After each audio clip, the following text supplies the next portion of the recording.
Bonjour à tous et bienvenue à notre live hebdomadaire avec Blasius aujourd'hui qui est coaching, agence de coaching patrimonial. Donc Blasius va nous expliquer tout ce qui est investissement, conseil en gestion de patrimoine. Vous allez bien? Très bien, merci. Détendu? Très heureux d'être là. Ouais. Super. Bon, on a préparé un petit peu l'entretien. C'est un métier super technique. Qu'est-ce qui vous a amené à ce métier en fait? C'est pour revenir un petit peu en arrière, en fait, à la base, les études n'étaient pas faites pour moi. Donc j'ai arrêté l'école très tôt, à l'âge de 16 ans. D'accord. Et j'ai commencé à travailler dans la foulée jusqu'à l'âge donc, de 18 ans, jusqu'à la majorité, âge à laquelle j'ai eu la chance d'acquérir ma première résidence principale. Donc très À 18 ans? à 18 ans, oui, Ah tout à ouais, fait. d'accord. Donc très Très bien. rapidement, en fait, j'étais un petit peu dans le monde de l'immobilier, de l'investissement. Et puis un petit peu comme tout jeune à cette époque, on cherche aussi à valoriser un petit peu le capital, un petit peu différemment de ce qu'on peut retrouver en banque.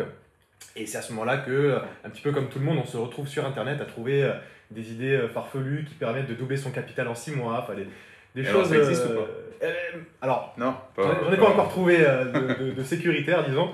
Donc forcément, j'y ai perdu de l'argent. J'ai perdu de l'argent sur ces investissements un petit peu farfelus. Et puis à l'âge de 20 ans, j'ai monté mon entreprise, donc j'ai décidé un petit peu de me lancer aussi dans l'indépendance, dans l'entrepreneuriat. Et c'est à cette période-là aussi que j'ai commencé à me faire accompagner par des conseillers externes, donc dans la gestion de patrimoine ou banquier ou autre, d'accord. comptable, pour aussi m'aider à gérer l'entreprise et gérer mon patrimoine et voir un petit peu comment je pouvais récupérer finalement ce que j'avais perdu à ce moment-là aussi. Et puis à l'âge de 25 ans, j'ai eu la chance de rencontrer une personne, donc un conseiller en gestion de patrimoine, qui a repris un petit peu ma vie en main. C'était un de mes clients. Je suis devenu le sien finalement. Et de fil en aiguille, voilà, il en a découlé des questions, aussi un lien qui s'est développé. Et un jour, on était en entretien, un petit peu comme nous à cet instant. Et je lui posais des questions sur la gestion du patrimoine, comment valoriser le capital, comment réduire aussi mes impôts. Et il m'a dit, écoute, pose-moi la question. Donc je dis, comment je peux me former? Et il a dit, écoute, allez, viens avec moi, je vais t'expliquer voilà, comment te reconvertir dans cette activité. Et finalement, voilà, j'ai passé toutes mes habilitations et depuis bientôt 3 ans, donc je suis docteur fiscal, parce que j'aime bien Ah oui, c'est sortir un petit le peu médecin, d'accord. Ouais. C'était un petit peu l'image que je voulais rendre à mes clients en fait, ou à mes prospects, puisque le CGP, on a tendance quand même à le catégoriser dans une case, voilà, le CGP. Moi, je voulais sortir un petit peu de cette case-là pour apporter des notions complémentaires, du coaching, de la formation aussi vis-à-vis de mes clients ou des personnes qui souhaitent tout simplement Alors, vos clients, c'est des particuliers, c'est des professionnels là? les deux. J'ai des D'accord. particuliers, des professionnels. Donc j'ai voulu vraiment sortir de cette idée de la tête des gens comme quoi le conseiller financier ou le docteur fiscal est fait pour les personnes aisées. Donc j'ai la chance d'avoir un portefeuille client sur laquelle j'ai une diversification qui est importante. Des personnes qui sont au SMIC, des personnes qui sont au chômage, des personnes aussi bien sûr qui ont des capitaux. Donc je voulais vraiment aussi pouvoir accompagner D'accord. toute personne qui peut avoir besoin d'aide pour développer son patrimoine. Donc en fait, c'est une agence de coaching financière et surtout patrimoniale. C'est ça. C'est-à-dire qu'aujourd'hui, en tant que particulier, j'ai 10 000 euros de côté. Est-ce que vous me conseillez de venir vous voir? Par exemple, alors aujourd'hui on peut commencer avec des capitaux beaucoup plus modestes, Oui. il faut le savoir, mais c'est tout à fait possible. En fonction des objectifs de chacun, mon rôle en fait, mon métier, ça va être c'est un travail d'équipe, toujours pareil avec la personne, avec l'investisseur, de manière à ce que je puisse bien comprendre quels sont ses objectifs. Et une fois que j'ai ces objectifs, qu'on a pu faire l'audit patrimonial et que je connais sa situation, je suis en mesure d'établir une stratégie d'investissement ou une stratégie patrimoniale afin d'établir les différentes étapes qui vont permettre à l'investisseur d'atteindre ses objectifs j'allais dire le plus rapidement possible, pas vraiment, surtout le plus sereinement possible. Voilà. De D'accord. manière à ce que lui, il n'en passe pas des nuits blanches, de manière à ce que la personne soit aussi confiante, sécuritaire et un peu excitée aussi finalement à cette idée de développer, D'accord. d'atteindre ses objectifs. Oui, parce que souvent, j'imagine que vous avez des clients qui veulent prendre du risque financier, et puis d'autres moins. C'est pour ça que vous avez des échelles de risque, en fait, par Exactement. rapport aux différents investissements. Est-ce qu'aujourd'hui, on pense souvent à nous directement, mais est-ce qu'on peut penser aussi à nos enfants pour leur placement? On met de l'argent de côté tous les mois, on est un petit peu tous pareils, c'est pas grand-chose, mais en tous les cas, on leur crée déjà un capital. Est-ce que vous pouvez aussi intervenir dans une famille pour l'ensemble des acteurs? Tout à fait, c'est Oui. un petit peu le rôle que je voulais donner aussi avec cette notion de docteur fiscal. D'accord. On a tous un médecin généraliste qui suit Oui. le patient, qui suit La famille. la famille. Mmh. Et moi, je voulais sortir un petit peu de ce contexte de alors soit de vendeurs, soit, sans être péjoratif, mais de banquiers, où malheureusement il y a de l'évolution régulière au niveau de ces postes-là, et je voulais vraiment montrer aussi cette notion d'accompagnement sur le long terme, et le fait que je vais suivre et accompagner mes clients et mes collaborateurs sur la durée jusqu'à l'atteinte de leurs objectifs finalement. D'accord. Donc oui, il y a... Donc vous faites un diagnostic C'est ça. sur la situation financière, patrimoniale de la personne. Exactement. Et là, vous pouvez lui proposer quoi, des placements même risqués. Il y a des placements à risque et il y en a qui sont un peu moins risqués. Qu'est-ce que vous conseillez en 2020 par exemple Qu'est-ce qui s'est passé en termes de placement? C'est une très bonne question. Alors déjà, il faut savoir J'ai que que des bonnes questions. le conseiller patrimonial va rester dans des schémas réglementaires. C'est-à-dire qu'on ne va pas partir dans des supports hasardeux, dans des supports extrêmement risqués. On va toujours rester sur quelque chose qui est relativement neutre, à la fois sécuritaire. Le plus souvent, les Français aiment quand même avoir de l'épargne qui reste disponible également pour subvenir à un besoin. Donc on va essayer de trouver des supports qui permettent de répondre à ces besoins de disponibilité, de pouvoir bénéficier de l'épargne quand bon lui semble finalement, de rentabilité, c'est quand même l'objectif aussi, mais également de sécurité. Parce que là, si j'ai bien compris, en 2020, il y a eu je ne sais pas combien de milliards déposés sur les comptes livret A qui rapportent rien, 0,5%, c'est bien ça. C'est ça. Qu'est-ce que vous me proposez si j'ai de l'argent sur mon livret A ou autre chose? Mais tout dépend de vos objectifs en fait. Moi, je veux pas de risque, et ce que je veux, c'est pas de risque, et à la fin de l'année, me dire que j'ai quand même plus que 0,5%. Alors, la notion de risque, il faut bien la comprendre aussi. Oui. C'est qu'aujourd'hui, le plus gros risque, finalement, si on parle de ce terme-là, c'est de vouloir retirer des capitaux à un moment qui n'est pas opportun. Ça, c'est la première des choses. Si après, on a conservé suffisamment d'épargne de précaution pour subvenir à un besoin, une panne de voiture, quoi que ce soit, on estime que c'est 2 à 3 mois de revenus, d'épargne de précaution qu'il faut conserver sur des livrets A, par exemple, pour subvenir à un besoin immédiat. Le delta, il faut avoir cet objectif de se dire qu'on veut le placer sur du long terme. Toujours. Je ne peux pas le placer sur un an, par exemple? Là, ce serait prendre un peu de risque. C'est prendre du risque. Donc là, j'ai un petit livret pour mes enfants, je mets de l'argent de côté, ils sont en bas âge. Ouais. Je voudrais à 20 ans qu'ils aient plus d'argent. Là, vous me conseillez vraiment un placement. Des solutions en fait. Justement, on va se faire une étude ensemble si vous voulez, ça m'intéresse. Avec grand plaisir. Donc tout dépend en fait vraiment de cet objectif. Si de l'horizon de placement, comme on le dit, si on veut placer sur 5 ans, 10 ans ou 20 ans, on n'aura pas la même notion de tolérance à la volatilité aussi du placement. C'est-à-dire que sur 10 ans, on sait que les intérêts qu'auront généré le support en général permettront, même en cas de perturbation passagère, d'être bénéficiaires. Alors, sur un an si ou je deux, mets sur 10 ans sur le livret à 0,5%, ça me fera que 5% sur 10 ans, si j'ai bien compris à peu près, on fait une moyenne. Et qu'est-ce que vous me conseillez de faire pour avoir plus, pour que ce soit plus intéressant pour mon placement? Aujourd'hui, de trouver des supports qui vont permettre d'aller sur des unités de compte, par exemple. Qu'est-ce qu'il y a comme support, par exemple, classique Classique, on peut retrouver de l'assurance vie, du plan épargne action, du plan épargne retraite. Voilà. Ah oui. On peut retrouver en fait tout type de supports sur lesquels on a des avantages. Oui. Certains, on a un peu plus... alors, c'est pas forcément des inconvénients, mais il y a des clauses qui sont différentes en fonction des différents supports également. D'accord. Donc il faut trouver celui qui va vraiment répondre aux besoins de l'investisseur. C'est vrai que c'est très flou, c'est très flou pour nous en fait. Quand on ne connaît pas, c'est vrai qu'on ne sait pas trop, assurance vie, PEA, LEP, etc. C'est ça. L'assurance vie a explosé en 2020, c'est ça? En 2020, on a eu tendance à dire qu'effectivement les Français avaient majoritairement retiré des capitaux de leurs assurances vie pour les placer sur des livrets bancaires, 130 milliards d'euros sur les livrets bancaires en 2020. Donc c'est pas mal, donc 130 milliards d'euros qui malheureusement travaillent, comme vous le disiez, à 0,5%. C'est dommage puisqu'il existe des solutions aujourd'hui qui permettent quand même d'aller chercher plus de performance. Et quand je dis plus de performance, alors j'aime pas trop parler de chiffres, mais j'aime bien par contre de parler de ce qui est factuel, de ce qui est concret, donc d'aller chercher des intérêts supérieurs à l'inflation, tout simplement. Donc l'inflation en 2020, enfin en tout cas en 2019-2020, on était aux alentours des 1%, entre 1 et 2,5%. Donc on va forcément aller chercher des placements, des supports qui permettent d'aller chercher de générer des intérêts supérieurs au taux de l'inflation, puisque finalement si c'est inférieur, comme les livrets A par exemple, la valeur de l'argent dévalue. Ah oui, c'est vrai, sur le temps, en fait sur 10 ans, si je suis un livret A, en réalité, si j'avais 10 000 euros, dans 10 ans, je l'ai peut-être plus, mais ça vaut moins, quoi. C'est ça en fait. C'est exactement ça. Donc là, vous arrivez à ce moment-là, vous donnez ce conseil, et donc voilà, vous les dirigez vers ces placements-là, qui est l'idéal, parce que vos clients, déjà, j'imagine qu'ils... quand ils vous confient un projet, c'est quel style de projet, les exemples que vous avez? Alors en général, les Français vont être axés vraiment sur plusieurs axes patrimoniaux, à savoir développer le patrimoine immobilier et financier, D'accord. les aider à préparer la retraite, qui est un sujet important, puisqu'on sait que la retraite par Donc ça, vous faites répartition, tout à fait. Préparation retraite. Tout à fait. D'accord. Ça peut m'intéresser aussi. Et ben voilà, Ouais. c'est avec grand plaisir.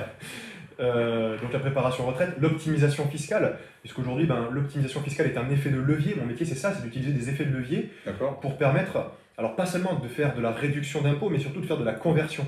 Donc la conversion d'impôts, qu'est-ce que c'est? Comme tout le monde le sait, quand on est fiscalisé, Oui. l'impôt qu'on paye à l'État est à fond perdu. Oui. Pour nous, pour l'investisseur, j'entends. D'accord. Donc on le paye, on ne le récupère pas. Voilà. Aujourd'hui, il existe des supports, que ce soit dans le cadre de l'immobilier ou des placements, qui Oui. permettent de convertir cette fiscalité de manière à ce que l'investisseur puisse en bénéficier personnellement au bout d'un certain laps de temps. D'accord. Et moi, c'est cet effet levier que je veux vraiment mettre en avant, puisqu'en fait, finalement, si on utilise cette solution, c'est quelque part, c'est l'État qui va vous permettre de sécuriser votre avenir, de préparer votre retraite ou d'aider vos enfants. Donc, c'est des notions qui sont importantes de prendre en compte finalement et surtout d'utiliser. Voilà, mais qui sont mal connus aujourd'hui. Alors, souvent, le Français, il a un réflexe, c'est d'aller voir son banquier, puisqu'il se dit qu'il va lui proposer le meilleur produit, mais est-ce que c'est réel? Parce que ce qu'il ne va pas se diriger plutôt vers des produits de sa propre banque, en termes de conseils, avec des objectifs derrière, etc. Vous conseillez quoi aujourd'hui? Parce que c'est là où vous intervenez aussi, où en fait vous traitez l'idéal pour la personne, c'est ça en fait. C'est exactement ça. Moi, le docteur. Quoi. Voilà, en fait, c'est toujours pareil. On voit l'intérêt du client. Ça, c'est la base. Dans tout métier, finalement. C'est pas que dans le mien. On va toujours chercher à accompagner le client au mieux. Donc, alors, voilà, c'est vrai que la différence, on va dire, avec un banquier, par exemple, c'est simplement que moi, en tant qu'indépendant, je n'ai pas de possibilité de monter les échelons. Je ne peux pas passer manager. Donc, moi, ma seule solution, c'est de développer mon entreprise. Et pour développer mon entreprise, je vais attacher une importance cruciale à la satisfaction client. Voilà, sur le service client, voilà. Puis j'imagine le bouche-oreille derrière, parce qu'en réalité, c'est comme ça que ça se passe. Hein. C'est exactement ça, et c'est vrai que sur l'année 2020, pour cette notion-là, a été importante, puisque les clients, les investisseurs qui ont utilisé des supports en unité de compte pour aller valoriser les capitaux, forcément généraient des plus-values sur lesquelles il y a un suivi. C'est-à-dire que effectivement, c'est une gestion qui est très importante pour le conseiller, pour nous finalement, puisque des fois c'est des nuits blanches, c'est le fait de faire des arbitrages. Donc les arbitrages, c'est réorienter les fonds de manière à faire une mise à jour de leur placement afin que ça puisse aller se valoriser davantage. Donc c'est ça cette notion. Le conseiller en gestion de patrimoine, ça veut bien dire ce que ça veut dire, c'est qu'on va les aider à gérer leurs capitaux et non pas se dire on le place et salut. On attend 10 ans de voir ce que ça donne. Prendre aussi un niveau de risque très important. C'est-à-dire que s'ils jouent à la bourse demain, ils peuvent gagner beaucoup d'argent, mais ils peuvent en perdre aussi beaucoup. Vous êtes abonné aussi sur ces sujets de bourse? Vous conseillez à des clients à vous ou pas? Ou non? Alors, je le fais personnellement, je le fais pour des proches, on va dire, mais après, je ne suis pas gestionnaire de portefeuille. C'est-à-dire que je ne peux pas faire du compte-titre. Vous avez des tuyaux, mais vous avez peut-être des tuyaux à nous donner, non? Ou leur donner peut-être, non? Les bases, alors moi, comme je dis souvent, on a laissé sur quoi aujourd'hui là? Le meilleur tuyau, finalement, c'est baisse des marchés et synonyme d'opportunité. Ça, c'est vrai, c'est-à-dire que les gens ont tendance à penser quand ça chute. Au niveau du CAC 40, vous voulez dire? Le CAC 40, ou voilà, par exemple, oui. C'est-à-dire qu'en 2008, les gens, et heureusement en 2020, on s'est vraiment servi de la crise de 2008 comme d'exemple. En 2008, les gens retiraient leurs capitaux quand ça baissait. Et bien là, c'est un risque de perte en capital, de vouloir racheter ses placements quand on est en moins-value. Ça, c'est un risque. Alors que le fait de réinvestir, d'aller faire les soldes finalement, tout simplement, c'est-à-dire que plutôt que d'acheter une action à 100, par exemple, on l'achète à 70, on est en solde de 30%. Voilà, c'est comme quand on va faire le Black Friday, s'il y a des soldes de 30%, on va y aller. Et ben, c'est exactement pareil sur les notions de placement. S'il y a des soldes, il faut se positionner. Au niveau de l'or, par exemple, aujourd'hui, vous conseillez ou ça augmente sans arrêt? Ça a fortement augmenté. Aujourd'hui, l'or, c'est une valeur refuge. Donc, c'est vraiment une valeur qui est indexée par l'offre et la demande. Et non pas basée finalement sur les performances économiques d'une entreprise. Donc, c'est un petit peu délicat. Moi, aujourd'hui, sur le long terme, on ne sait pas trop. Quoi. Sur 20 ans, l'or, est-ce qu'il va valoir beaucoup plus cher? On est persuadé ou pas plus que ça? L'histoire nous dit que oui. Mais aujourd'hui, ce serait prendre un risque, là, pour le coup, de ma part, de dire qu'effectivement, l'or va exploser dans les années qui viennent. On entend beaucoup de choses. Aujourd'hui, je peux dire que certaines entreprises ont du potentiel d'évolution, pour lesquelles ça me donne envie d'investir. L'or, aujourd'hui, c'est une valeur refuge qui a considérablement augmenté. Parce qu'aujourd'hui, vous pouvez faire des investissements d'entreprise aussi? Tout à fait. Ah On peut oui, investir dans d'accord. des startups, des PME. Ah ouais, donc vous êtes, ça, vous pouvez le conseiller à vos Bien sûr. clients. Et D'accord. l'avantage de ce type de produit, c'est que ça permet de bénéficier d'une réduction d'impôt immédiate. Ah ouais, Donc d'accord. l'État, en fait, en échange de l'accompagnement aussi de ces petites structures, des startups, Ouais. des PME en pleine expansion. Et ça, comment ça se passe? Que vous choisissez la société ou en fait une formule où j'investis 1000 euros et ça va dans différentes sociétés? Ça va dans différentes sociétés, D'accord. effectivement. C'est des fonds quoi en fait? C'est des fonds d'investissement. d'investissement. Ouais. La seule différence, c'est que voilà, l'État nous octroie une réduction d'impôt sur ces fonds-là. Et puis en Ça général, correspond à après, combien en général? 20%, non? aux alentours de 20%, Ouais, ouais, entre 18 et 22,5%. Et alors on parle beaucoup de, alors c'est peut-être pas votre domaine, mais la crypto-monnaie, on en parle On en partout parle. là, c'est en train de prendre. C'est quoi, c'est des investissements intéressants ou pas? Eh ben, sur l'échelle de risque, donc Ouais. dans les placements, on parle d'une échelle de 1 à 7. D'accord. La Ouais. crypto-monnaie, c'est 7.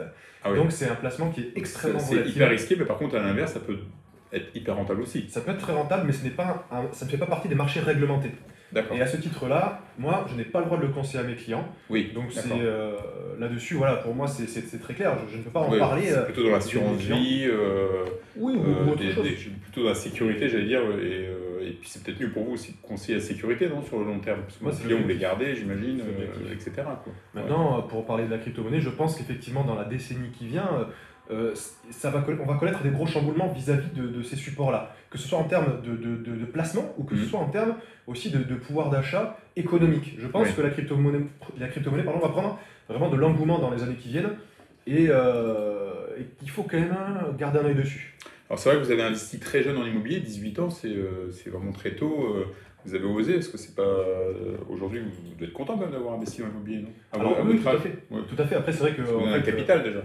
oui, alors exactement. C'est en fait, on écoute un peu les conseils des anciens et Ouais. on compare. C'est-à-dire que j'avais la chance à ce moment-là d'être en CDI, j'avais la chance d'avoir Voilà. un revenu stable, Vous on va conseillez dire. aujourd'hui aux jeunes d'investir à 18 ans, 20 ans, le Bien plus sûr. tôt possible ou pas? Bien Ouais. sûr, puisqu'on va constater souvent que le prêt qu'on va contracter auprès d'un organisme bancaire sera inférieur à un loyer qu'on pourrait verser. Oui, il ne faut pas hésiter, En fait- si j'ai le droit à un crédit, j'investis quoi. Ah oui, Mais même avec les prix d'aujourd'hui, parce qu'aujourd'hui, d'investir dans la pierre, vous pouvez le faire aussi, ça. Vous vendez du neuf, par exemple, de l'immobilier neuf, si je viens vous voir. du neuf, de l'ancien. C'est-à-dire D'accord. qu'aujourd'hui, les partenaires avec qui je travaille me permettent d'accéder à toute une gamme de produits neufs sur le territoire national.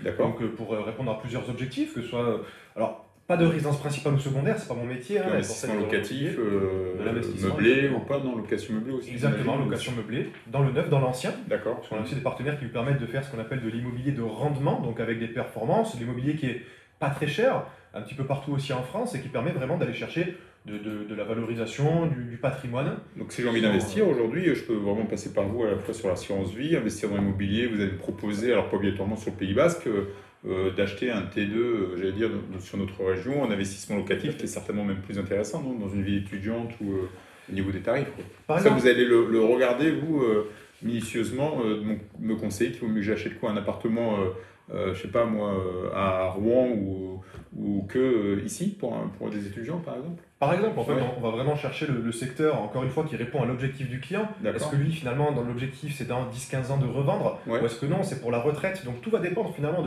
encore une fois, des objectifs de l'investisseur. Et en fonction de ces notions-là, je vais pouvoir l'accompagner, trouver les biens qui seront en adéquation avec ses besoins, avec ses objectifs, toujours de manière à lui apporter en fait une valeur ajoutée. De toute façon, on peut trouver vos coordonnées sur votre site, puisque vous avez mis récemment un nouveau site en ligne, c'est ça qui s'appelle BPI-conseil. BPI. BPI-conseil.com, pardon. D'accord, mais si on met Blasus Patrimoine, j'allais dire, on tombe dessus. trouvera. D'accord. Et donc, justement, par rapport à ce site, il y a quoi? Un formulaire de contact? On peut vous contacter? Oui, bien sûr. Je dois payer au début? Non, Notre première visite? Non, Pas du tout. c'est gratuit. Aujourd'hui, alors voilà, c'est un petit peu la D'accord. notion que j'ai voulu intégrer aussi vis-à-vis de mes clients, Mhm. c'est que je ne voulais pas facturer d'honoraires. Je pourrais, c'est possible. Ouais, vous pouvez pas. Aujourd'hui, si je veux vous rencontrer, vous n'allez pas me dire c'est 350 € de l'heure. C'est Non. gratuit. L'accompagnement La première est consultation gratuit. est gratuite. Ah, même l'accompagnement est Tout gratuit. l'accompagnement est gratuit. D'accord. Après, bien évidemment, c'est-à-dire que si des fois il arrive de travailler sur des dossiers de transmission, Oui. comment céder du patrimoine, comment anticiper, qui sont assez complexes. Oui, Là, ça, je on n'en me a pas fais- parlé non plus. Oui. Oui. Voilà, là, Oui. là, je me fais aider d'un notaire également. Donc là, quand il y a beaucoup de travail, longue durée, beaucoup de rencontres, beaucoup de déplacements, Oui. là, effectivement, il peut m'arriver de D'avoir des facturer honoraires, un parce honoraire. que ce qui est normal aussi, comme un notaire, comme un avocat, etc. Voilà. Mais aujourd'hui, ma première recommandation, Ouais. ma première rémunération, c'est la Ouais. recommandation. D'accord. Donc c'est là-dessus que je vais appuyer avant tout. Oui, en fait, vous êtes payé par les personnes les investissements que vous faites, c'est ces sociétés qui vous C'est ça. rétrocèdent une commission ou dessus, quoi. Ce Exactement. qui veut dire, en fait, moi, en tant que particulier ou professionnel, j'ai aucun frais, d'une certaine manière, quoi. Non, En après, passant par vous ou en passant ailleurs, quoi. non, voilà, aujourd'hui, Ouais, effectivement, l'objectif, c'est de ne pas impacter D'accord. le patrimoine de l'investisseur. Ouais. Après, tout dépend. C'est vrai que sur certains supports, comme le placement, Mm. il y a parfois une commission qui va être rétrocédée par Oui. l'investisseur, ce qui est normal, puisque finalement, moi, je vais avoir la gestion de ce patrimoine, de ce capital D'accord. pendant plusieurs années. C'est moi qui vais envoyer les lettres recommandées à la société de gestion quand il y a un arbitrage à faire. D'accord. Donc, j'ai aussi des frais Oui. financiers de mon côté, de la gestion, du temps. Donc, évidemment, à un moment. Vous êtes où? Vous êtes basé au Pays Basque? Vous avez des bureaux? Comment on peut... Alors, il y a le site internet, mais non, vous êtes mobile. Comment ça se passe, en fait? Alors, moi, Vous avez des bureaux quelque part ou vous travaillez en rendez-vous? Alors moi j'ai mon bureau personnel à mon domicile en fait, voilà tout Ah oui, simplement. d'accord. Voilà, Après j'ai décidé de voilà, systématiquement accompagner mes clients à leur domicile, chez eux, Voilà. pour leur éviter aussi de se déplacer. Oui. Donc là c'est un confort vis-à-vis des investisseurs. Oui. Donc Et donc voilà, donc là vous travaillez sur le Pays Basque et les Landes oui pardon. au niveau c'est la question. de vos investisseurs, c'est ça? Donc Pays Basque, Landes, Également également chez vous, Occitanie. et après vous arrivez voilà, en Occitanie, Tout à Pays fait. Basque et Landes pour. C'est des rendez-vous à domicile. C'est ça. D'accord, directement. Exactement. Puis Pour c'est vrai que- respecter les gestes barrières comme nous on fait avec notre plexiglas. Ah bah là effectivement là c'est Voilà. masque, c'est la totale. Voilà, c'est ça. Alors justement, C'est énorme. ça a changé beaucoup de choses pour vous, ce Covid sur l'année 2020, ou ça vous a impacté ou pas dans votre activité? Ça a impacté, oui et non, puisque Oui. sur la partie immobilière, effectivement, les banques avaient un petit peu resserré les vannes, donc c'était, on a eu des difficultés à trouver des financements. Oui. Sur la partie placement, en revanche, c'était une année qui était exceptionnelle. Record, Hein, oui. voilà, Oui. record, on peut parler de record, Ouais, tout à c'est sûr. fait. Ouais. Donc c'est donc voilà, très intéressant à ce niveau-là. Aujourd'hui, 2021 se prépare différemment. Les banques ont réouvert un petit peu les vannes. Ouais. Les conditions d'obtention de prêts ont été allégées également. D'accord. Donc Voilà. s'il y a une année sur laquelle on veut investir sur de l'immobilier, c'est vraiment 2021. Voilà, D'accord. 2022, il y a les présidentielles, il y a des choses qui vont évoluer, qui vont changer. Ouais. Donc il faut se concentrer sur ce qui est factuel. Ouais, sur ce ça qu'on marche peut- bien. Et donc, est-ce que vous avez aussi un rôle de courtier d'une certaine manière aussi? Si demain j'ai besoin d'un prêt immobilier, il y a les courtiers, mais est-ce qu'aujourd'hui Ouais. vous pouvez me proposer ce service ou pas? Non, aujourd'hui, alors Non, moi je voilà. travaille en collaboration avec des courtiers, D'accord. justement, qui, voilà, c'est toujours pareil, on est vraiment sur une notion de travail d'équipe, Voilà. que ce soit avec le courtier, le notaire, un comptable. De toute façon, c'est du Voilà. coaching, hein. C'est une agence de coaching, vous coachez d'une certaine manière sur mes investissements. Parce que c'est vrai que quand on regarde bien, on peut avoir de l'argent, on veut placer de l'argent pour nos enfants, on veut peut-être préparer aussi notre retraite, et puis on a peut-être des futures donations, on doit les gérer Clairement. par la suite, etc. Donc ça, vous arrivez vraiment en termes de coach comme un coach sportif aussi. Parce que vous disiez tout à l'heure docteur, mais en fait vous donnez aussi en fait, vous pouvez faire le check et après vous pouvez tout simplement les coacher en permanence. Ça dure longtemps le coach? Ça dure Coaching. des années, ça peut durer une décennie, d'accord, 2 décennies, ça peut durer vraiment longtemps.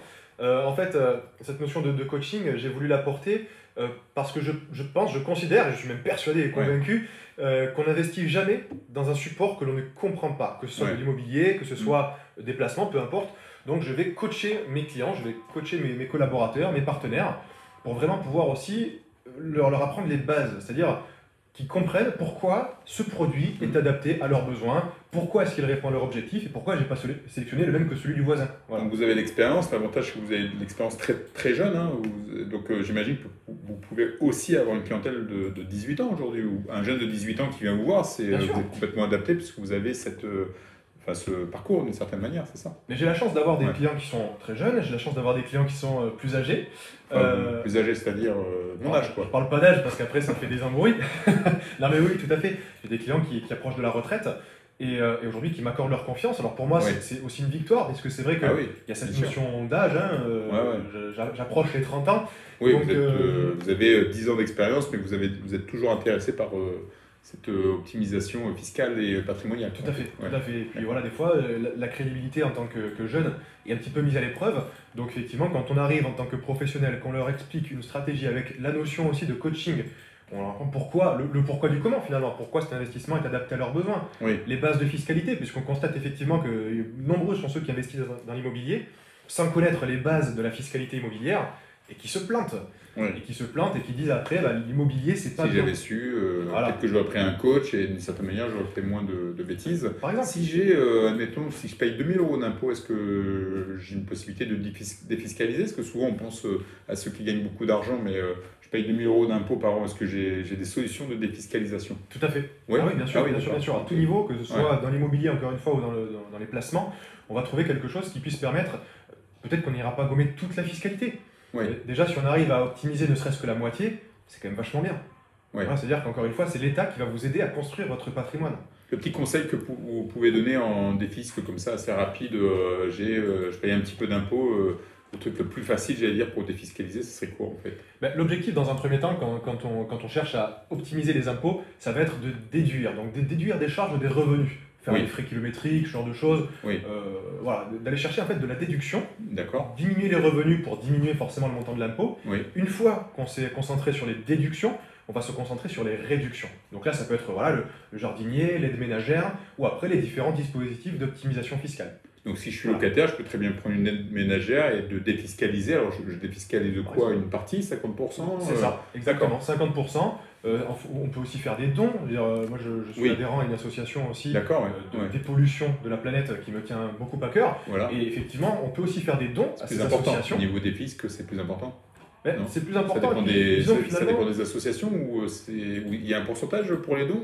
L'association en fait vous donne un justificatif, voilà, un certificat qui atteste, donc vous déclarez. Plus qu'à déduire finalement sur des fois ça monte très haut, je crois, il me semble que c'est 100% des fois. On peut monter jusqu'à 100% effectivement. C'est incroyable. Ouais. Donc c'est intéressant voilà, de pouvoir aussi aider des causes humanitaires ou des causes qui vous tiennent à cœur finalement, et d'investir de l'argent dans quelque chose qui va aussi vous valoriser quelque part. Alors justement sur les investissements, alors sur les crédits d'impôt, tout ça, je trouve qu'il y a eu un grand changement, c'est qu'aujourd'hui on récupère notre crédit d'impôt des fois des mois après, c'est-à-dire qu'on peut payer une aide à domicile, admettons 150 € par mois, et le crédit d'impôt le récupère 6 mois après. Ouais. C'est pas impactant justement sur la capacité de placer, quoi, parce qu'on les récupère tous les ans. Bon, à la rigueur, si on fait un placement à ce moment-là, mais c'est compliqué, je trouve, non?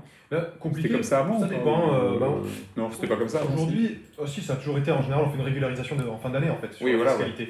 Donc aujourd'hui, avec le prélèvement à la source, ça a encore effectivement chamboulé certaines choses. Voilà, c'est ça. Donc en général, moi, j'explique à mes clients qu'ils recevront un remboursement fiscal de la part de l'État. Ils vont recevoir un crédit d'impôt sur leur compte directement. Et après, ce crédit d'impôt, il y a plusieurs solutions. Soit on décide de l'utiliser, partir en voyage, profiter tout simplement, soit on va aussi l'utiliser pour le placer. D'accord. Et là, on utilise un effet levier complémentaire. Alors justement, assurance vie, quand on parle d'assurance vie, donc c'est quoi? C'est en cas de décès, il y a un pactole, il y a quoi en fait? Non, alors c'est vrai qu'on a tendance souvent on met assurance vie, j'ai du mal un petit peu à comprendre, parce que souvent on dit assurance vie, donc moi j'imagine toujours en me disant une assurance vie, s'il se passe un truc, j'ai un gros capital qui arrive, mais est-ce que c'est la réalité? Pas tout à fait. C'est-à-dire qu'on a souvent tendance à confondre l'assurance vie et l'assurance décès. Voilà. Donc l'assurance vie, elle veut bien dire ce qu'elle veut dire, c'est-à-dire que c'est une assurance pour vous en cas de vie. Voilà. Donc si on vit quoi. Le but, c'est d'en bénéficier. Donc c'est plus long. Voilà. Mais effectivement, il y a quand même des notions de transmission en cas de malheur, ce qu'il faut aussi anticiper pour pouvoir aider les enfants. Mais à l'inverse d'une prévoyance ou d'une assurance décès, la compagnie d'assurance ne va pas, la société de gestion ne va pas débloquer des capitaux complémentaires de ce qui sont placés sur l'assurance vie. Et assurance décès, justement, vous faites aussi ça? Non, pas du tout. Non, d'accord. C'est vraiment un secteur complètement à part. C'est ça. Vous concentrez sur l'assurance vie, où là c'est un placement, vous disiez tout à l'heure des chiffres de 15 à 20%, c'est ça en 2020 qu'on rapportait quasiment, quoi, les assurances vie. C'était vraiment une année exceptionnelle. Oui, en termes de rendement, sur une assurance vie gérée, on a pu aller chercher, alors je reste sur des montants modestes, mais on a pu aller chercher parfois beaucoup plus. Mais voilà, une moyenne, on va dire, de 12 à 15% de performance sur des supports tels que l'assurance vie. Donc quand on entend mon assurance vie, elle rapporte rien, mon assurance vie, elle est bloquée, on entend beaucoup de choses sur l'assurance vie, alors qu'en fait, c'est un placement qui est très rentable si également, encore une fois, il est bien géré. Alors là, par exemple, c'est assurance vie, on en parle en général, mais est-ce que dans les placements d'assurance vie, il y a assurance vie chez telle personne, assurance vie chez telle personne, et ça peut être différent au niveau des pourcentages? Ah oui, tout à fait. Oui, voilà, en fait, assurance vie, c'est quelque chose, et après, il y a vraiment le produit assurance vie sur telle enseigne ou telle enseigne, c'est ça? Exactement, en fonction de... C'est très précis. Il y aura différents types de supports au sein de l'assurance vie, une assurance vie bancaire, une assurance vie d'assurance, une assurance vie de gestionnaire. Il y a plusieurs choses. L'enveloppe fiscale reste la même, ça reste le même véhicule, la même carrosserie, et ensuite on va mettre un moteur différent. Oui. Là, pour qui on va mettre un moteur de Twingo, d'autres pour lesquels on va mettre un moteur de Porsche. Voilà. Donc effectivement, Ça, c'est le conseiller qui va le définir avec l'investisseur en fonction de son horizon de placement, de ses objectifs, encore une fois. Et qu'est-ce que vous conseillez aux jeunes d'aujourd'hui? Donc, quand je dis jeune, c'est votre âge est de 18 à 30 ans, parce que 35, c'est vieux pour moi, non, je plaisante. Hein. Et qu'est-ce que vous conseillez à ces jeunes aujourd'hui? Le meilleur conseil que vous pouvez leur donner, c'est quoi aujourd'hui? Un jeune de 18, voilà, 20 ans. Si on a la possibilité, effectivement, c'est vraiment l'immobilier. Aujourd'hui, enfin, je pense, moi j'en suis intimement convaincu, je pense que si on a la possibilité, effectivement, de pouvoir acquérir un bien immobilier, de la pierre, aujourd'hui, c'est quand même aussi la valeur refuge des Français, c'est le placement numéro 1 en France. Mais quand vous dites acheter un bien immobilier, c'est quoi? C'est au Pays Basque? Un jeune du Pays Basque, est-ce qu'il doit absolument acheter au Pays Basque ou il peut investir dans d'autres régions? Parce que souvent on dit oui, les jeunes ne peuvent pas acheter, mais ils peuvent peut-être acheter, je sais pas moi, à Béziers par exemple, un petit appartement qu'il peut louer. Est-ce que ça ne sera pas un meilleur placement que d'acheter ici? Tout dépend de l'objectif. Encore une fois, c'est vrai que sur le Pays Basque, le marché de l'immobilier est quand même très élevé et on aura forcément des rentabilités en termes de location qui seront peut-être plus faibles que sur d'autres régions. En revanche, sur le Pays Basque, on est certain de louer tout le temps. Donc on aura toujours la sérénité grâce à des agences de gestion locative qui pourront nous aider à gérer le bien, à avoir des garanties loyers impayés, à gérer l'entretien, gérer le locataire. Donc moi je pense que le Pays Basque reste une excellente région pour investir, hein, comme nous le montre l'histoire. Après, effectivement, ce ne sera pas adapté à tout type d'investisseur, d'autant plus que les banques ne vont pas forcément accompagner quelqu'un qui n'est pas encore propriétaire de sa résidence principale. Sauf différentes conditions, hein, bien entendu. Mais aujourd'hui, voilà, elles vont quand même favoriser... Est-ce que l'investissement idéal ici, c'est pas le jeune qui s'achète un T2, qui prend un crédit et qui loue ce T2, mais en saisonnier, par exemple, pendant 3 mois, et le reste de l'année, il vit dans son T2, et puis pendant 3 mois, de toute façon, il fait la fête, il va voir ses amis, etc. Est-ce que c'est pas le meilleur investissement aujourd'hui ici? Alors le meilleur, je ne saurais pas dire. Je ne saurais pas dire, parce que c'est aussi de la gestion, hein, Airbnb, tout ça. On voit aussi, on le voit dans les chiffres de toute façon, que ça reste quelque chose de très intéressant, notamment sur le Pays Basque, où il y a quand même beaucoup de demandes, beaucoup de tourisme, beaucoup de venus de toute la France finalement, même de toute l'Europe, je dirais. Donc, un T2 peut rentrer à peu près 5 000 € en location, j'allais dire, sur les 3 mois, même voire plus. Donc est-ce que ça ne lui paiera pas une partie de son crédit? Ça lui ferait 400 € par mois, et l'avantage est qu'il vit aussi dans son T2. Oui. En fait, il n'y a pas de mauvaise notion dans l'immobilier, c'est-à-dire qu'on peut décider de faire du Airbnb, de la location meublée, de la location nue. À partir du moment où on est conscient de l'énergie, mine de rien, que ça va nécessiter, tout est possible. Il n'y a pas de mauvais placement, c'est-à-dire qu'on entend de tout. De toute façon, tous ceux qui ont acheté au Pays Basque, là, il y a les 5 dernières années, je veux dire, ils n'ont pas perdu d'argent, parce que l'évolution des tarifs, ça prouve vraiment que l'investissement il a été en or, d'une certaine manière. Aujourd'hui, on constate que sur les derniers dispositifs de défiscalisation, le Pays Basque est un des rares secteurs en France qui a déjà généré de la plus-value ou qui a déjà permis aux investisseurs de récupérer le montant investi sur du neuf. Donc oui, effectivement, on voit que il y a un véritable engouement sur ce secteur-là. Et sur de l'immobilier, on ne perdra jamais d'argent au Pays Basque. D'accord. Enfin, j'en suis convaincu. Donc en fait, vous valorisez le patrimoine de vos clients, vous les consolidez, vous les diversifiez, puisque souvent vous pensez que vos clients ils investissent trop peut-être sur la pierre uniquement et ils oublient d'autres investissements? Alors là, vous avez utilisé un terme qui est très vrai. Et qui est très, très important, c'est la diversification. Ne jamais mettre tous ses œufs dans le même panier. Que ce soit sur des placements, que ce soit sur de l'immobilier. Vous avez des poules, vous, dans votre vie, non? Pas encore, mais bientôt. Mais ne pas mettre tous les œufs dans le même panier, ça c'est vraiment un conseil. Ça c'est très important. Ça c'est très important. Très jeune, j'imagine aussi, dès le début, quoi. Je veux dire, j'ai un compte bancaire, j'investis dans l'immobilier, assurance vie, etc. C'est ça, le but de diversifier, d'aller chercher des rentables. Pour quelle raison? Sécurité. On vient sécuriser, c'est-à-dire que je vais être très, très succinct, mais si on met tous ces capitaux chez Apple, par exemple, qu'Apple vient mettre la clé sous la porte. Bon, on perd tout. Si on a mis un peu chez Apple, un peu chez Microsoft, un peu dans l'immobilier, un petit peu... voilà, si on a diversifié et que demain Apple vient mettre la clé sous la porte, c'est pas trop grave. Bon, on est bien d'accord, hein, ça fait jamais plaisir. Hein, parce que d'un côté, si j'investis dans la pierre, c'est sûr que demain, je peux très bien... la pierre peut descendre à moins 40%. Et si j'ai mis un petit peu en assurance vie, elle peut peut-être se gérer, quoi. Oui, encore une fois, c'est-à-dire que si on vient diversifier, on sait qu'on vient se sécuriser. Et ça, c'est super important. De savoir que des fois, on a des placements qui vont peut-être dévaluer un petit peu, mais grâce aux autres, on va équilibrer la balance. Voilà. Et in fine, on est toujours bien. Quoi. Voilà. Ça, c'est très important. Et qu'est-ce que vous pensez justement des familles, puisqu'on parlait tout à l'heure de familles de diversifier les investissements, des SCI familiales par exemple? Alors moi, les SCI, c'est pas forcément un C'est pas sujet vous- que ouais. je maîtrise D'accord. vraiment. Ok, ouais. Bon, je connais les bases, effectivement. Euh, les SCI ont montré aussi que depuis quelques années, perdaient en avantage. Et il existe aussi des solutions alternatives Oui. que ces sociétés civiles. Donc il faut réfléchir à tout. Aujourd'hui, il existe la SARL familiale, il existe le statut LMNP, il existe énormément de choses qui permettent aussi d'aller chercher de l'investissement, de développer le patrimoine. Souvent, on fait de la SCI pour anticiper la transmission. Hmm. Mais pareil, pour la transmission, on peut faire du démembrement, on peut faire énormément de choses finalement sans se mettre un boulet au pied. Voilà, Voilà, donc ça, si je peux utiliser un terme, ça, vous pouvez voilà. aussi intervenir là-dessus dans le conseil. En fait, moi, je vous imagine un petit peu ouais, comme le docteur qui vient, qui évalue le patrimoine, la famille, l'histoire aussi de la famille, non? Tout à fait, ouais, c'est Ouais, important, c'est important, bien sûr, ouais. bien sûr, de comprendre les tenants, les S'ils aboutissants. sont prêts à divorcer ou autre chose, c'est des points très importants aussi, j'imagine.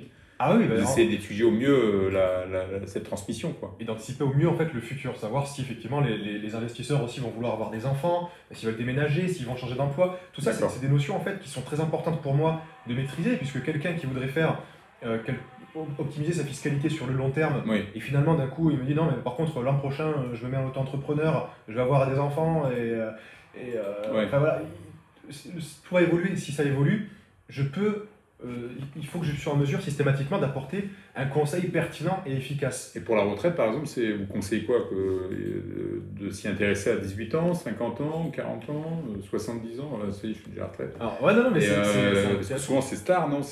Moi, je le vois, c'est plutôt vers nos âges où on commence à dire ah, tiens, il faut que j'y pense. C'est quoi le conseil vraiment pour les placements retraite?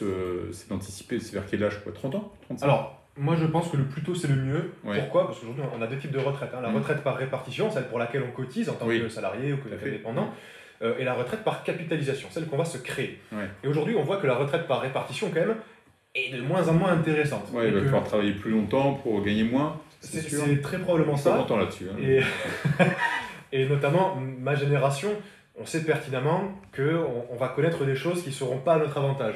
Donc moi, mon métier, ça va être aussi d'accompagner mes clients, et c'est pour ça que j'insiste sur la notion de commencer le plus tôt possible, Ouais. sur la création de la retraite par capitalisation.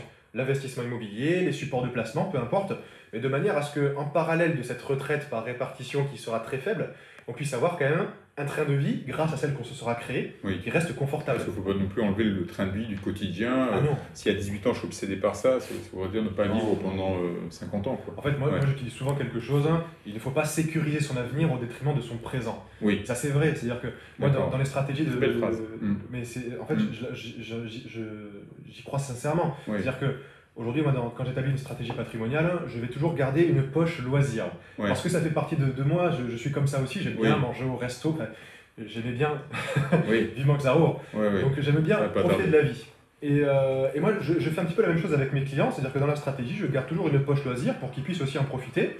Après, libre à eux de me dire non, non, moi je veux arrêter mes loisirs pendant 2 ans pour me concentrer sur mes objectifs, c'est un choix. Mais dans tous les cas, je pense sincèrement qu'il faut aussi profiter du présent. On n'est pas à l'abri d'un malheur demain et se dire merde, mince, j'ai pas profité. Alors c'est vrai que tout à l'heure vous parliez des ouvertures des restaurants prochainement, j'espère, hein, parce que vous serez présent à notre salon immobilier neuf Tout à fait. à Anglette qui va se dérouler du 4 au 6 juin. C'est là aussi où les personnes qui nous regardent vont pouvoir venir vous voir parce que là vous allez avoir un stand. Ils vont pouvoir prendre un petit peu de temps avec vous et puis mieux vous connaître. Alors physiquement, ça y est, ils voient qui vous êtes, mais en termes de conseils. Et ce salon, en fait, c'est un salon immobilier neuf qui sera basé donc à Chambre d'Amour, à Salle Océan. Et j'espère vraiment qu'on va le faire, parce que c'est une ambiance très sympathique. Il y a plusieurs promoteurs, vous serez présents, mais il y aura aussi des promoteurs, des professionnels de l'immobilier. Et vous êtes content de venir? Moi, je suis ravi. Ouais. J'ai hâte. J'espère qu'on pourra le faire. Hein. J'espère. Ah ouais, c'est certain, c'est certain. On va pouvoir J'espère. on va rester à fond. Alors, c'est bien parti puisque ça baisse. Et comment vous projetez, vous, justement, en 2021, là, on parle du salon, mais comment vous voyez le marché patrimonial? Eh ben, en 2021, on sait que les banques déjà ont réouvert les vannes, un petit peu. D'accord. Donc, Donc, qu'ils ont ouvert les vannes, ça veut dire quoi? Ça veut dire qu'en fait, les conditions d'obtention de prêts ont été allégées. Allégé. Voilà, D'accord. on peut- Plus longue aussi, c'est ça? On peut faire des Un crédits petit plus peu, longs? voilà, on Ouais. peut un peu augmenter la durée, ils sont un peu plus souples sur les différents dossiers. Le D'accord. taux d'endettement a été revu à la hausse, on passe de 33 à 35%. Donc c'est des petites notions, 2% on va dire c'est rien, Ouais. c'est beaucoup. Pour des foyers des fois qui malheureusement étaient un petit peu limite Oui. pour leur Ouais. capacité d'emprunt, on peut aller chercher du financement de manière plus facile. Voilà, D'accord. plus facilement. D'accord. Donc moi je suis persuadé que sur 2021, c'est l'année sur laquelle il faut se positionner, aller chercher du financement. Pourquoi? Puisque le financement, c'est un effet levier. On vient acquérir un bien avec de l'argent qui ne nous appartient pas et qui va se rembourser grâce à un locataire. Et si en plus on l'optimise avec une réduction d'impôt, c'est l'État, la banque et le locataire qui payent votre logement et votre patrimoine. Donc il faut l'utiliser. Et d'autant plus que sur 2022, bon, il y a les élections présidentielles, il y a les dispositifs d'optimisation fiscale qui vont être dégressifs sur les 3 prochaines années. Donc s'il y a un moment où il faut profiter de cette année, c'est maintenant. Ouais. C'est maintenant. Et sur le secteur immobilier, effectivement, bah là, on est à fond. Hein. Il faut y aller, on ne le dira jamais assez. Sur le secteur du placement, encore une fois, on sait qu'il va y avoir potentiellement des petites perturbations sur l'année 2021. Et tant mieux, encore une fois, hein, baisse des marchés, synonyme d'opportunité. Donc on va pouvoir aller faire les soldes, tout simplement, et générer de la performance. Pour vous, c'est financièrement, quand on dit que le pays va être en difficulté, vous ne le voyez pas trop comme ça en termes de placement, investissement, c'est le moment, quoi. C'est le moment. On ne connaît pas l'avenir, hein, bien évidemment. On sait que la crise Covid a quand même perturbé le monde entier. Oui. Alors après, on entend de tout, on entend l'effondrement du système, on entend plein de choses.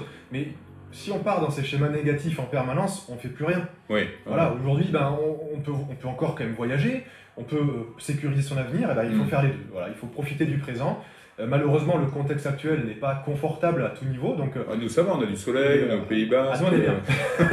Je veux dire, on n'est pas à plaindre, quoi. On a 20 degrés, il fait beau, à Chambre d'Amour. D'ailleurs, on a pu faire interview dehors, mais bon. Et voilà, on peut aller prendre un petit sandwich, aller au bord de la plage, ça va, on est bien, quoi. On est très bien. Donc moi, je ne suis pas du tout inquiet pour l'avenir en termes de placement ou en termes de patrimoine. Mais il faut y penser aussi et l'anticiper du mieux possible. Très bien, Blasius, moi je suis content de vous avoir reçu. Est-ce que vous voulez ajouter quelque chose? On est peut-être passé à côté de quelque chose, non? Ou en particulier dans votre activité, en termes d'emploi par exemple, est-ce que vous pouvez conseiller à des jeunes de faire votre job? Qu'est-ce qu'ils doivent faire pour le faire par exemple? Est-ce que vous recrutez? Alors non, malheureusement aujourd'hui je ne recrute pas. En revanche, oui, aujourd'hui c'est un métier qui, je pense, a vraiment le vent en poupe. Hein. On l'a vu aussi avec les États-Unis ou l'Angleterre, qui de plus en plus a des conseillers en gestion de patrimoine qui accompagnent les particuliers et les professionnels sur la manière dont ils vont pouvoir sécuriser leur avenir. Donc c'est un métier qui a le vent en poupe et c'est un métier surtout qui réunit plusieurs cordes à notre arc. Donc c'est-à-dire qu'on peut vraiment accompagner nos clients. Déjà, c'est quand même des relations humaines, donc on va toujours. J'ai la chance de tutoyer à peu près tous mes clients. En plus, vous êtes coach, donc là, il y a un petit mot que j'aime bien, c'est que souvent, il faut conseiller en gestion de patrimoine, mais vous vous positionnez plus comme coach et je trouve que ça vous reflète bien. C'est-à-dire que vous avez le dynamisme et je pense que c'est intéressant pour beaucoup de personnes en réalité. Puisque si vous conseillez sur l'ensemble des domaines, c'est vrai que pour le foyer, c'est très intéressant. En fait, c'est vraiment faire passer des convictions, faire passer de l'information, de la formation aussi. Pouvoir comprendre les différents produits tels qu'on les connaît. On parlait de l'assurance vie tout à l'heure, voilà, on a toujours tendance à penser que l'assurance vie c'est bloqué, que si on retire on va payer plein pot. Non, il y a beaucoup d'a priori sur de nombreux placements, que ce soit dans l'immobilier ou les supports financiers, alors qu'en fait, quand on les maîtrise, quand on les connaît, déjà on se rend compte que c'est pas si dangereux que ça, et on se rend compte surtout que finalement c'est à la portée de tout le monde. Donc il faut en bénéficier, il faut le connaître, il faut le comprendre. C'est comme tout, l'inconnu fait peur. Ça, c'est comme toujours, hein, l'être humain a peur de l'inconnu. Donc cette notion de formation, de coaching, ça permet aussi à mes clients ou à mes collaborateurs de comprendre ces produits-là, et à partir du moment où ils les comprennent, la peur n'existe plus. Et justement, un jeune donc, qui veut faire votre métier, vous lui conseillez quoi? De faire des études, d'apprendre sur le terrain? Qu'est-ce que vous lui conseillez? Moi, j'ai toujours été très terrain. C'est-à-dire qu'on a un des métiers les plus réglementés en France, hein, puisque on doit être sermenté par l'ORIAS, l'autorité du marché financier, la CPF, tous les moyens techniques, on va dire. Donc c'est un métier quand même qui est très réglementé, en revanche qui est facilement accessible. Aujourd'hui, on peut passer des formations sur en fait, vous pouvez ne pas avoir d'études, mais de toute façon, revenir à ces formations qui sont obligatoires pour avoir ces certificats. Il faut avoir les habilitations, et ensuite, tout simplement faire de la rencontre pour pouvoir... tout investisseur a un objectif différent, une situation différente. Et c'est ce qui est génial dans ce métier, c'est que justement, on ne fait pas du répétitif. On est toujours sur du sur-mesure. Voilà, c'est ça. Et ça, chaque dossier est vraiment différent, quoi. Exactement. C'est pas parce que monsieur a fait un investissement en meublé que ce sera adapté pour madame. Pas forcément. Voilà, donc tout va dépendre de la situation géographique, de la situation du client, des objectifs, etc. Donc aujourd'hui, c'est un métier qui a le vent en poupe et j'encourage toute personne à se renseigner sur l'activité de conseiller en Ils peuvent patrimoine. même vous contacter peut-être Avec grand pour plaisir. celui qui aimerait éventuellement faire ce métier-là, ouais, c'est possible, sur votre site internet. Ouais, même sur, ouais, sur ouais. LinkedIn, j'ai souvent des jeunes, des étudiants qui m'appellent. Ah oui, à d'accord. qui Vous êtes sur LinkedIn, c'est ça? tout à fait. Blasus Martin Rougier. Blasus Martin Rogier. Ouais. Et puis voilà, juste apporter cette notion aussi de conseil. Des fois, ils m'appellent juste pour comprendre un peu mon parcours, comment j'ai fait, quelles sont les formations dont il faut bénéficier. Oui. Voilà, comprendre un petit peu certaines choses. Et moi, je me fais un plaisir de leur expliquer. Et c'est des jeunes qui sont un peu de partout en France. Hein. Il y en a sur Lille, sur Lyon, sur Bordeaux. Donc moi, c'est un plaisir d'échanger avec ces personnes-là et de leur apporter aussi une vision différente de ce qu'ils vont pouvoir retrouver sur Internet.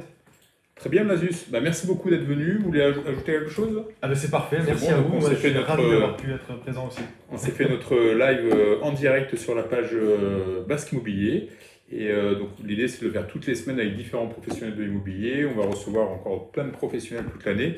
Je pense qu'on va pas en faire à peu près 50 cette année. L'idée c'est vraiment d'aller un petit peu plus dans le détail avec nos clients, avec nos annonceurs. Nous, on n'a pas que nos annonceurs qui viennent ici. Ce qui permet vraiment de discuter immobilier. Et j'espère que ça plaît à ceux qui nous regardent. Voilà, donc là on va bien profiter de cette journée ensoleillée au Pays Basque. On nous annonce un très beau week-end, donc ça va être sympa. Je vous dis à très bientôt. À bientôt, Blasus. À bientôt, le Bonne merci journée. encore et bonne journée Merci à tous. beaucoup. À bientôt.